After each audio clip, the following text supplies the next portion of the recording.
This is a labor of love. This It particular is. episode is a labor of love. Okay.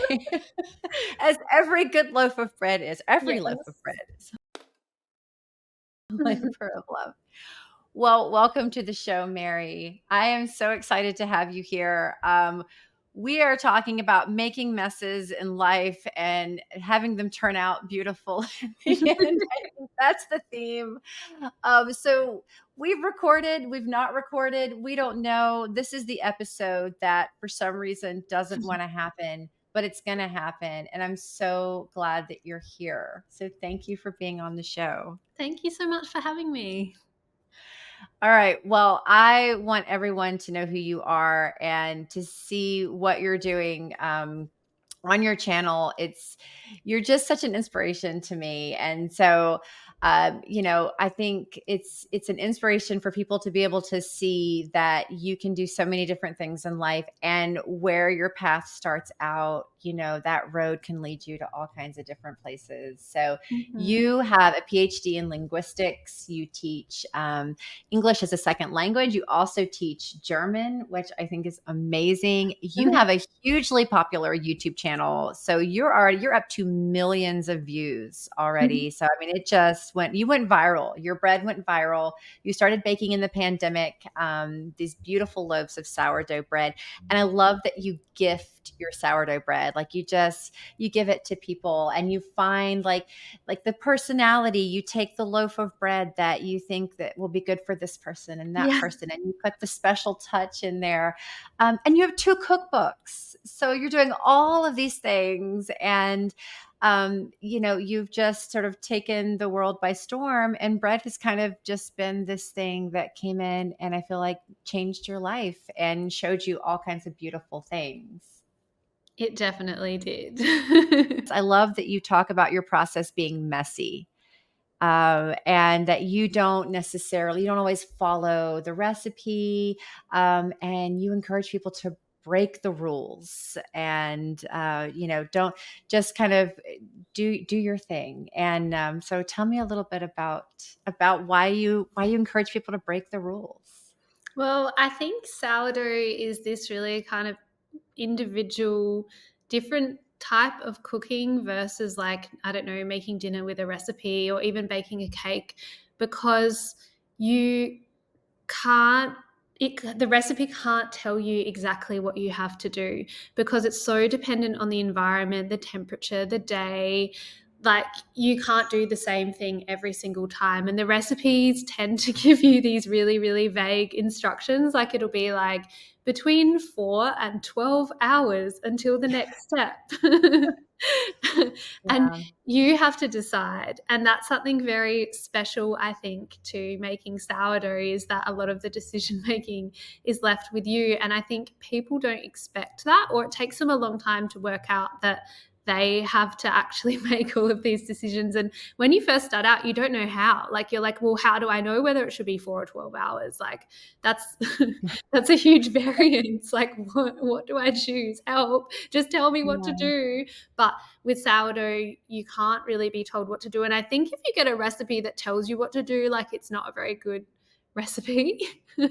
Like, I remember when I first started baking, I was listening to like all of these bread podcasts, and one of the ladies on the podcast was saying, well, I just don't have a recipe for sourdough. I wouldn't even want to try and write a recipe. I wouldn't even want to try and write it down, because you just can't. And I was like, just tell me what to do. Like, I don't understand. Like, just tell me. Why won't you tell me what to do? I just want to make the bread.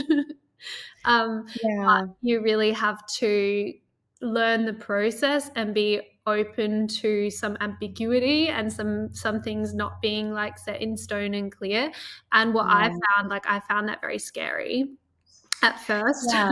And I Yeah. always thought my bread was going to be flat, but I found, honestly, it always pretty much works out. But that's definitely a learning curve, getting used to doing that and not following the recipe, or like going with the openness of the recipe, and trusting your own decisions a little bit, rather than being like 20 minutes and now I will do the next thing.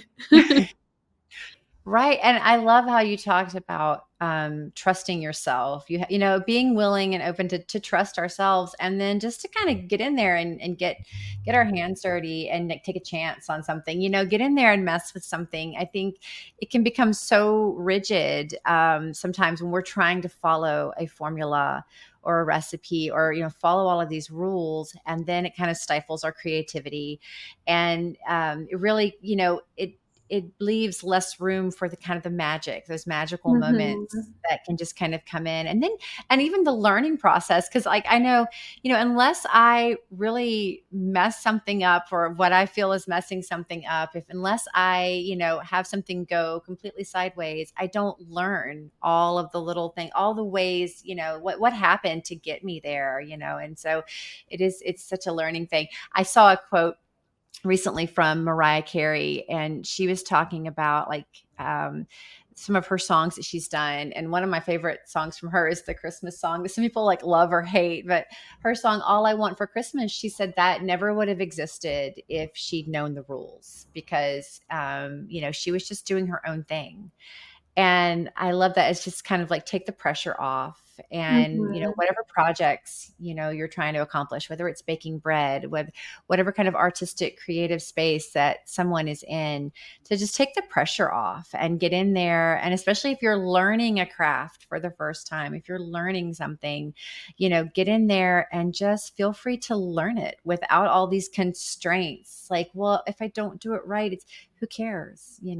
Throw some paint on a canvas. One of my favorite painters is Jackson Pollock and I'm not a big fan of abstract, but there's something about the way he would sling the paint. He would get these huge sheets of canvas and he would stand over it and he would just slosh paint. And there's just something incredibly beautiful about his pieces, and about the way that he did his art.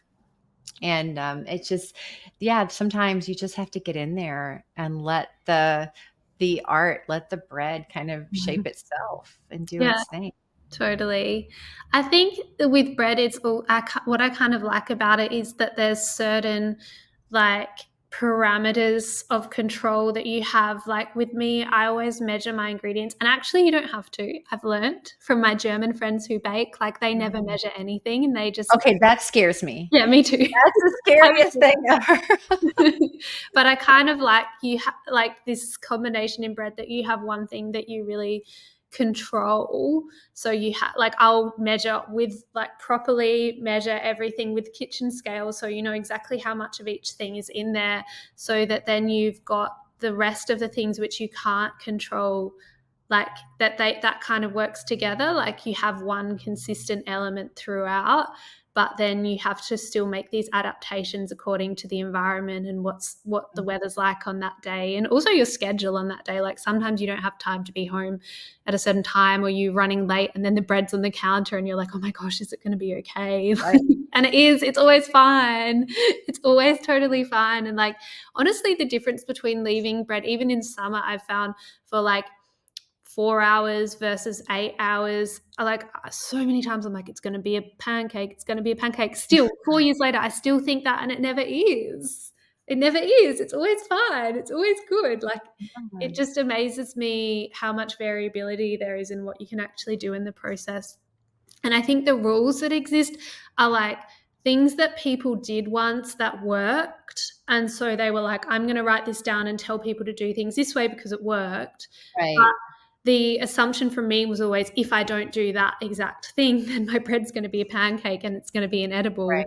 But in my process, I've found that's absolutely not true. And you can edit the process so much. And like even not measuring the ingredients still works. Like, Wow. That one's gonna take me a yeah, while to branch out and try to not measure you ingredients. might think, like, honestly, I think you'll be surprised. Like, I wouldn't do it for my first loaf because you don't know the consistency of dough that you're looking for.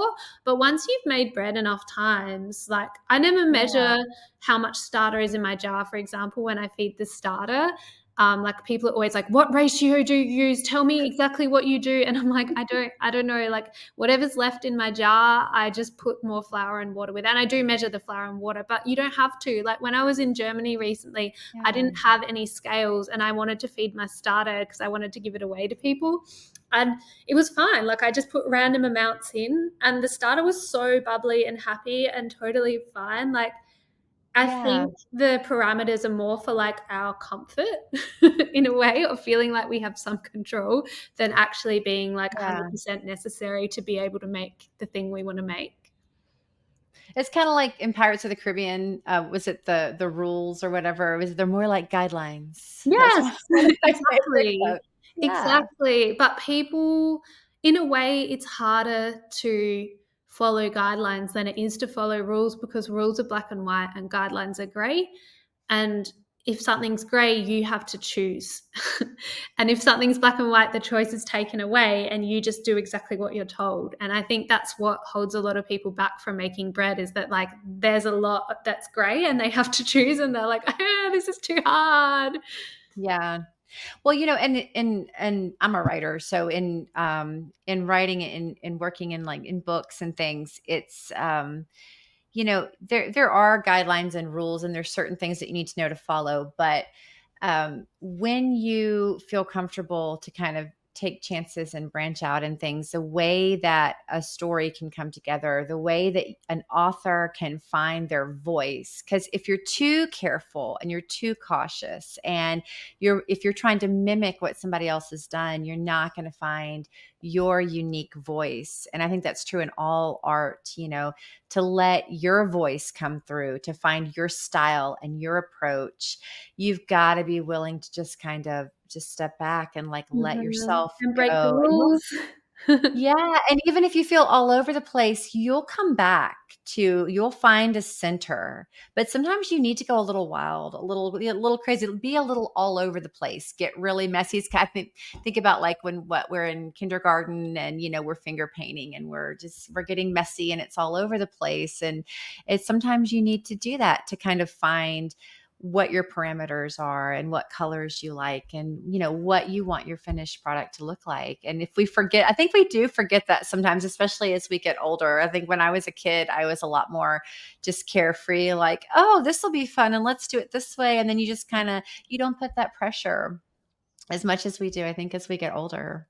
And it's more energy as well. Like I think as an adult, we have less energy for those like little decisions to make. We have decision fatigue. Like there's so many decisions in life, and then Yeah. you add something like making art, and you start off with a blank page, and it's the same with bread. Like you start off with like a bag of flour, and it can literally Mhm. become anything. And I think sometimes it's hard to make those decisions yourself and you're like just tell me what to do, but it like with sourdough you have to decide what to do yourself, and it really does become your own little artwork if you want it to. Yes, I think what did you say about sourdough? That you said it's wild, unpredictable, and hard to control. I mean, Totally. that's life, right? Yeah, yeah, That's like totally. every day. We And I start think off, we're like, this is the plan for the day, and then by the end of the day, nothing went the way that it was supposed to. and yeah, and you Oh, have to sort of be okay with that. And I think bread is this really nice analogy for like building that muscle for yeah. like getting used to not being able to control things, but seeing that things are actually awesome, even if you can't control every single part of what happens. The end result is actually like 99.99% of the time really yummy for bread. And Yeah. in real life, I guess it's that things work out, and things can not work out sometimes and be hard, but in the scheme of things usually things are okay, and you have to be like, okay, just remember that everything is actually going to be fine and I need to stop worrying. Yeah.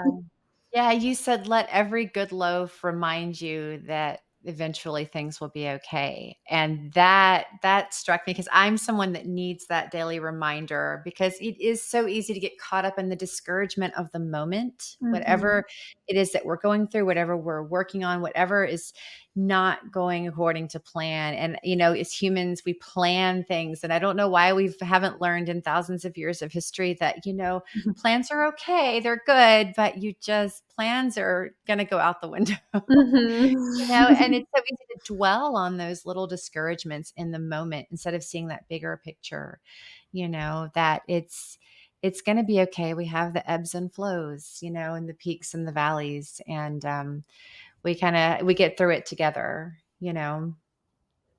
Yeah, and at least with something like as low stakes as bread. Although I think like also it feels high stakes because you spent a whole day making it. Like honestly, if all the loaves that I've made, even right from the beginning, like I've never really had a bad one. Like I've never had one that I've just been like, this is going in the bin. Like I haven't either. I know, and it's interesting because you think when you first start out, especially, oh, it's going to take me a while to get to a really good loaf. I mean, my very first like sourdough, how do you say it's like bowl? How do you oh, I say don't that know word? The that. round one? I call them oval loaves. Okay, oval loaf. I like that. But my first one was like perfect, and I was like, Yeah. "What? Wow, okay, we did this, yeah." Mine too. And I think the problem where people, when it doesn't work out for people, it's usually that their starter isn't ready, but they think that it's their fault and that like they've done something wrong in the process. But it's Mm, actually like almost always that their starter isn't happy. And if you get a starter from someone else that's already strong, like you can't really go yeah. wrong. Like your bread's going to be good, it's going to taste good. And if it doesn't taste good, it's like pretty much that your starter didn't have enough wild yeast in it to actually make the bread ferment and taste good, and it's not Needed to your party fault. longer. Yeah. Partied long enough. Yeah. Well, I love that you also said sometimes when you make a mistake, it becomes part of a bigger story. That was one of my favorite words of wisdom that you gave on your channel because it is everything is this continuation. We're in a continuum of sorts, and there is a bigger story. So there's all these little scenes in life, like in a movie, or in a book, and but you have the larger story, and it's just one thing leads you to the next one. Totally. And yeah, and you learn like every loaf is a learning experience. Every loaf is different. Like we say they have their own little personalities, each loaf. And I like to think of the inside of a loaf, it's like the fingerprint. So Yeah. it will literally show you every single part of that process, the weather, how much time you had, like how you shaped it, whether you had time to do folds or not. Like you can see everything about your process in that loaf, and inside when you cut it, like that just tells little story of each loaf. So I think you can always look back and like look at the inside of your loaf and go, okay, like how do I want it to be and how is it and what can I do next time? And like maybe it's not perfect, quote unquote, but Right. like if it tastes good, it is good and it's kind of fun. Like I don't think I would have kept baking if it was like 100% the most perfect thing I could have made if I got that right away. Like I think that that's Right. boring just getting it straight away. The kind of fun thing about making it is it's always different. It's always got this little element of challenge and a little element of surprise of like what's the loaf going to be like on the inside, and even if it looks good on the outside, sometimes like the inside looks completely different, and it's like exciting to cut it open and Yeah. see. So each loaf, yeah, is like you learn every loaf is a lesson. Every loaf. For me, even now after 4 years of baking, every loaf is a surprise and every loaf is a lesson and they're all edible and that's all that matters.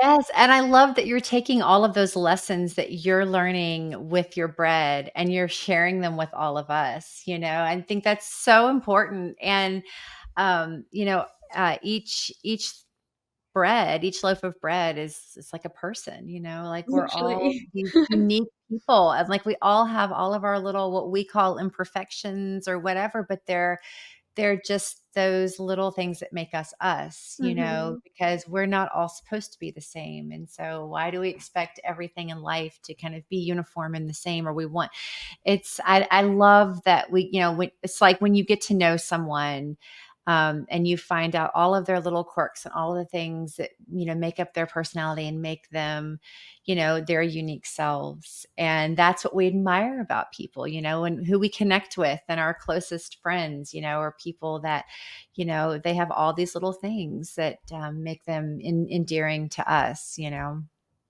Totally. And yeah, I always think like, why do we expect each loaf of bread to be the same when like nothing else in our Right. like I don't know, people aren't the same, the day isn't the same, but like we have this sort of expectation. And I think it's because of supermarket Yeah. bread, which is just its own category of thing. And there's so much controlled about how that is made that you cannot control as a home baker. But I think that sort of skews our expectation of like the bread should always look exactly this way.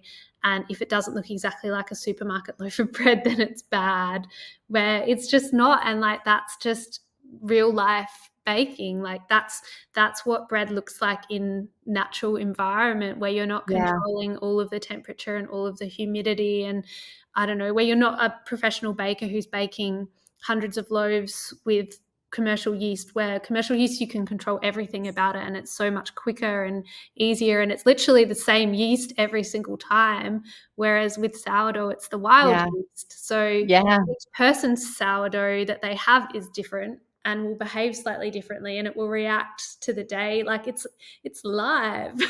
It's got its It is, it is. own. I call them my yeasty guys. I love So that. I talk to them, I'm not afraid to tell people I talk to my my starter. I call them my yeast pets. Oh, I love that. I love that. Someone So else on Instagram, that I follow did that, and I was like, "I love this term." They're my yeah. yeast pets. I think of them as, like, sea monkeys or something. Oh, They're I love that. Yeah, a lot of people will give it, like, a name, like, one name, and I'm like, "No, there's a lot of people hanging out in this bowl, there's so these billions are of my yeasty guys." it. Yeah, it's like it's full, and mine downstairs in the kitchen is really happy right now. So I was like, "Oh," I took a peek before we recorded, and I was like, "Oh, it's happy. It's ready for something." So, Mm, I'm on the board of an arts council here locally, and with what you were talking about, we get to work with a lot of local artisans that do a lot of handmade artisanal crafts and things, and a lot of different. We have artists that work in every medium that you could possibly think of, and it is so different from the mass produce, the manufactured things. You like what you're talking about, supermarket bread versus a homemade bread, and like just that, that what goes into each handmade item, each loaf of bread that somebody's making at home. They're putting a little piece of themselves into that. And there is just, everyone is a little different. It's not that uniform thing that, you go to the box store and you buy something, and that's lovely. But then when you get something that somebody made, that it's like, and whatever was going on in their day or in their week, when they were creating these items, whatever was happening in their life, there's just like, it's getting a piece of that person. There's so much that we could never even measure what went into each handmade thing. And I think each loaf of bread is like that. It's the environment of the bread, but also the person, and that just makes me so happy, to get. I'd rather buy something, that was handmade than totally. mass produced. That Yeah, was a long way to explain I that. think when you gift someone a loaf of bread, like that's the really cool thing about giving it to them as a gift. It's like you're giving them the gift of your time and Yeah. of your, I don't know, like I always sort of think about the person that I'm making it for when I make it, or I often ask people like what kind of bread do you want? Do you want a fruit loaf, or do you want a multigrain loaf, or do you want a rye bread? Like what do you Mhm. want? Um, and yeah, I think it's like a very personal gift. I mean, I'm biased. I love bread. Like, of course, I think that, but I think people get it. Like when you give them bread, like they're always like so excited, like, oh my goodness, thank you so much. This is the best bread I've ever eaten. And like maybe it is the best bread they've ever eaten, but whether it is or it isn't, it seems like it to them because they're so excited about the fact that you made it for them. Yeah. Yeah, and it's personal to them, like, they were thinking of you, when they made it for you, when they picked it for you, which one they're going to give you. Yeah, that's what I love about what Using you your do. You'll bake hand. all this bread and you'll go, okay, this one goes to Yeah. this person, this one goes to this person, and I It's love my that. favorite part is choosing who gets which loaf, but I always keep the ugliest one Oh, for myself because I don't care. But I always try and choose the really pretty ones for certain people. Like, yeah. yeah. Yeah. One of the things another thing that, I was looking at was you were talking about how sometimes we can't always see the value of our experiences when we're in them, and sometimes they feel like a waste of time, but there's an opportunity to find something useful to take away.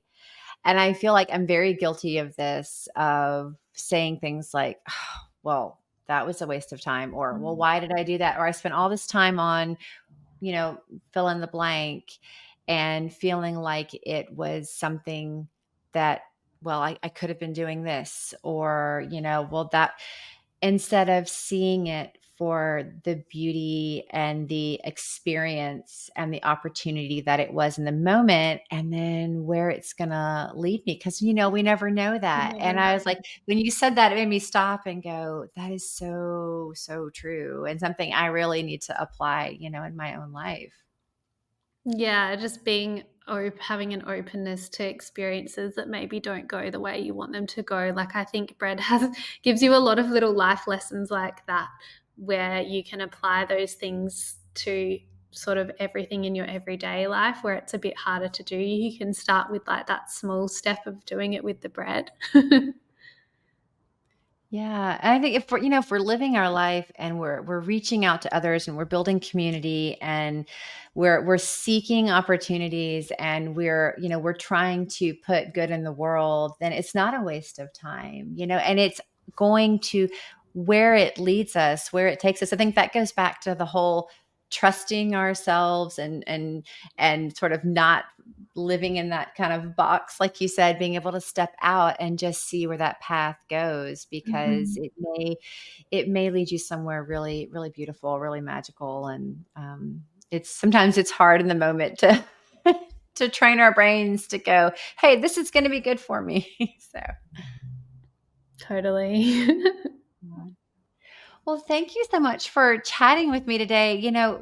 It's about bread, it's about art, it's about life. I feel like if we can take one thing from this episode, it's that all the little things that we do, all the little moments, if we're baking bread, if we're spending time with someone, if we're, you know, any little, even if we're just sitting and having a cup of coffee, I feel like that's a moment where if we're in that quiet space and we're kind of slowed down from the hustle and bustle of life, that we can just listen to that moment. There's so many like little life lessons, big life lessons that we can learn from that. And sometimes it just takes, stepping back from everything and just paying attention, to the little things.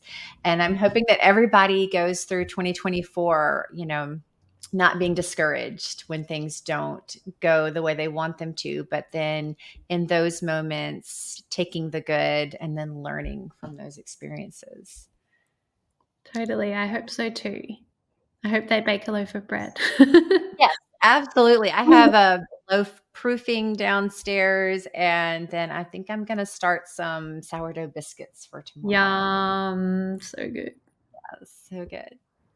Well, thank you for coming on the show, and I can't wait to see your next loaf of bread. Tell us where we can find you, and tell us a little bit about where people can get their hands on your new cookbook, Such Good Bread. So, thank you so much, first of all, for having me. It's been such a pleasure. You can find me on YouTube or Instagram or TikTok. My handle on all of those is Mary Grace Bread. And you can have a look at my website is marygracebread.com.au. And I've got my books on there or links to buy them. At the moment, we've just wrapped up our crowdfunding campaign for my brand new book. So we're in the process of making it available via other channels, which will hopefully be Amazon and my website and maybe some bookstores, etc. So we're just getting that all set up. It's a bit of a process to do.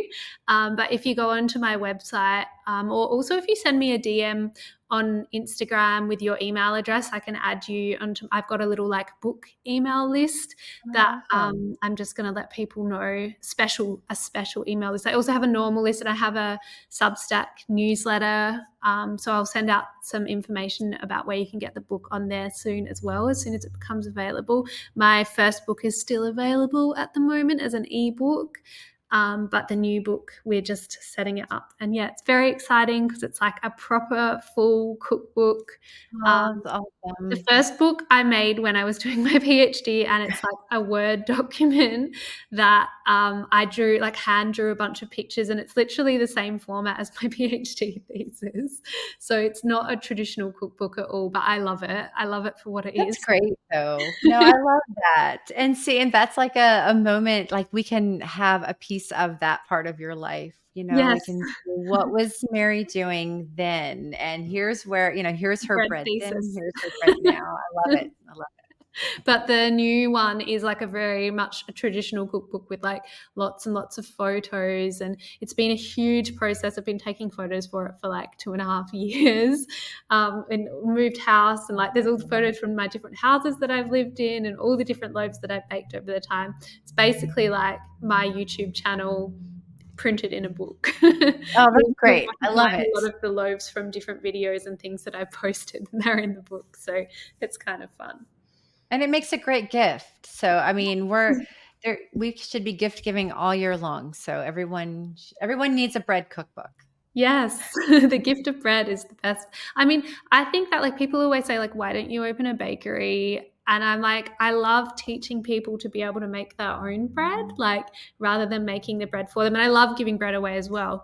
But I think it's just such a cool thing to learn like to be able to learn for yourself how to make bread. It's so joyful and rewarding and A exciting. stress relief. Yeah, There's nothing like, and for anyone who loved, like, Play-Doh as a child, just get in there with the bread. It is the best literally. thing ever. It's so good. Yeah, it's totally my therapy. Oh, yes. No, I love it. It just I don't know. It's the best. Well, thank you again, and I know you're in the future right now because 'cause you're in Yeah, Australia, and so it is the it's whole next day tomorrow. for you, and I'm stuck in the past. That sounds like me. I'm always stuck in the past. So but thank you, and, I will chat with you soon. Thank you for having me.